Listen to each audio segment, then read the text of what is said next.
Who brought the magic of talking drums onto the world stage by fusing it with classical music? Well, today I want to tell you about a Ghanaian composer by the name of Joseph Kwabena Nketia. He was born in 1921 in Ghana, and in Ghana, everything was culturally rich and infused with music. Music was a daily part of life. It was done, you could hear it in ceremonies, storytelling, the spirituality. There was no, I don't think it was so much like you go to a concert or you go and listen to something on the radio. Music and culture were infused in daily life. So, as a child, he was exposed to traditional drumming, singing, oral poetry. Music was tied to language, it was tied to community events. So, he absorbed rhythms and he absorbed tonal patterns naturally long before studying them formally. As a young child, he attended the Presbyterian schools, which were part of the colonial education system at the Gold Coast, which is now Ghana.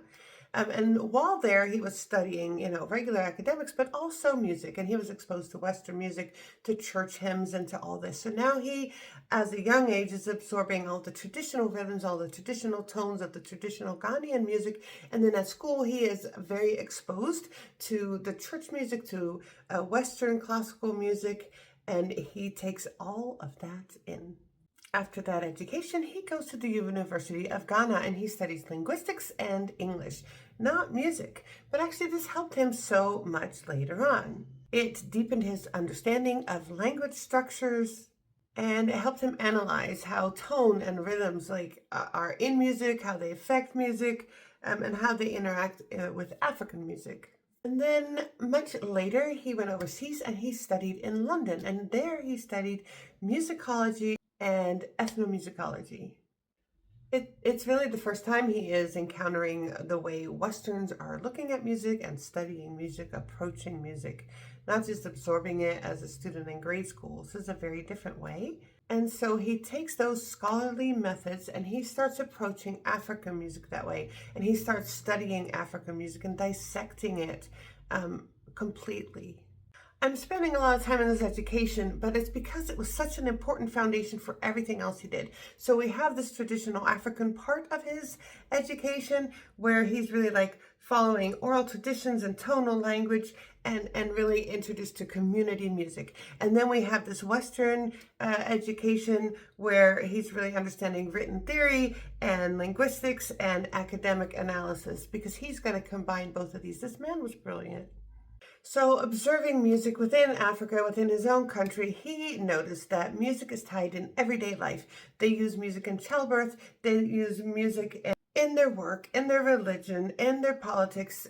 It is all through. Music is really it's not something that's just kind of there. It is integral part of how they communicate. Rhythm and languages are deeply, deeply connected. And music is such a form of education, not just entertainment. He showed that African music is an intellectual tradition, and he would back this up. His analysis was just really good. He wrote a book called The Music of Africa, which is still used in universities today. He did a lot to preserve the oral traditions, but also the rhythmic traditions. He documented folk songs and drumming patterns and ritual music, and that hadn't been done before. So a lot of this might have gotten lost over time. He also helped build African music studies at the University of Ghana. One of his most important ideas, or maybe observations is a better word, is that music speaks. African music speaks. And he would take the talking drums. Now, Ghana and the languages that they speak there are like many languages in Africa where they are tonal. So you're going to have a middle tone and a high tone and a low tone.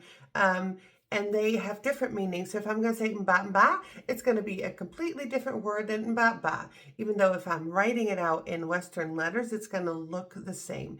So this is a way that they could communicate to one another. You can have a talking drum, which means you have a 3-tone drum, and you are drumming in rhythm of the words.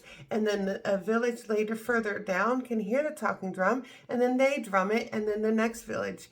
This goes much faster than many other forms of communication, probably to this day.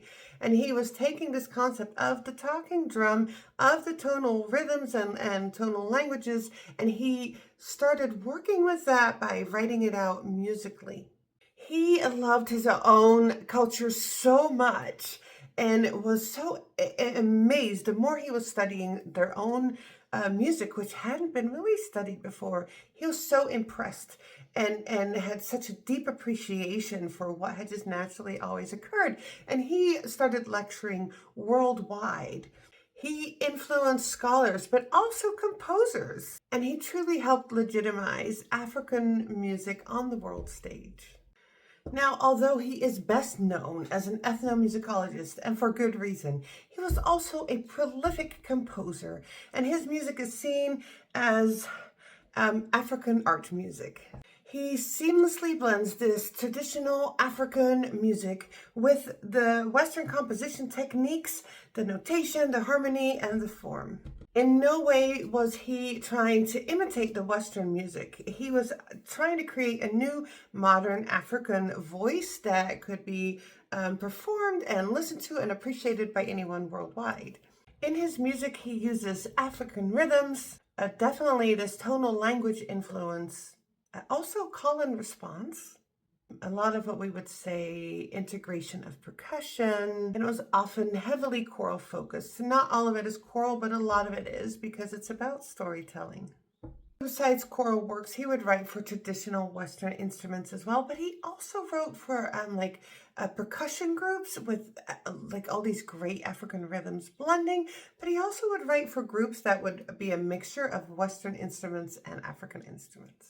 He believed, first and foremost, that music should be rooted in language and culture, and often when he was composing a piece, he would start with a spoken word or a proverb. Then taking that proverb, he would follow the natural tone and rhythms of it, and then he would turn that into a melody and a structure, and then he would add harmony and instrumentation to that later. So in this way, his music always had a foundation of speech and a foundation of the culture itself. It didn't grow out of just notes and imagination. It was very firmly had a foundation in the African proverbs and the African storytelling. He continued to compose, but definitely continued his scholarly work and teaching and making the world aware of this wonderful, rich cultural music that is an entire continent. Yes, he was definitely there for Ghana, but also for African music as a whole, which is so vastly different from one region to the next. But he opened the doors for this. I mean, he lived nearly 100 years. He made it till he was 97. And in 2019, he passed away from old age. Of course, he was recognized as one of Africa's greatest scholars, and tributes poured in from universities, from scholars, from musicians worldwide. His work is still studied. He definitely shaped ethnomusicology in a big way and is a foundation for a lot of work since he started this. Through his life work, he made sure that African music would be studied, that it would be respected, that it would be appreciated for what it is. He taught us that music is more than just sound. It is culture, it is communication, and it is identity.